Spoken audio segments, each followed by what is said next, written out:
रोहित पवार यांनी अनेक प्रश्न उपस्थित केले होते आणि या संदर्भात राऊतांनी प्रतिक्रिया दिली आहे। रोहित पवारांच्या लढाईचा हा लहानसा विजय आहे असं राऊत यांनी म्हटलंय। डीजीसीएच्या कारवाईवर राऊतांनी ही प्रतिक्रिया दिली आहे। रोहित पवार अपघाताचं रहस्य शोधत आहेत आणि रोहित पवारांच्या पाठीशी उभं राहायला हवं असं संजय राऊत यांनी म्हटलंय।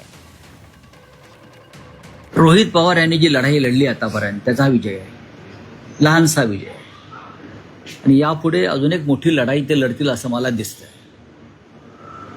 आज त्यांच्यात आणि माझ्यात या विषयावर चर्चा आम्ही करणार आहोत। मी सुद्धा काही गोष्टी समजून घेणार आहे आणि मला असं वाटतं की कोणीतरी ही लढाई पुढे नेली पाहिजे।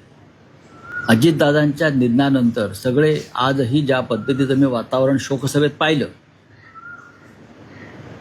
मी शोकसभेतलं वातावरण, पहिल्या रांगेमध्ये कसे हास्यविनोद चालू होते वगैरे सगळं आम्ही पाहिलं, महाराष्ट्राने पाहिलेलं आहे। पण त्यांच्या कुटुंबातला एक तरुण नेता अजित पवारांच्या मृत्यूचं रहस्य शोधण्याचा प्रयत्न करतो आहे आणि या अपघातामागच्या किंवा घातपातामागच्या खऱ्या गुन्हेगारांना शिक्षा व्हावी म्हणून तो अभ्यास करतोय, लढा देतोय। अशा रोहित पवारांच्या पाठीशी आपण उभे राहिलं पाहिजे।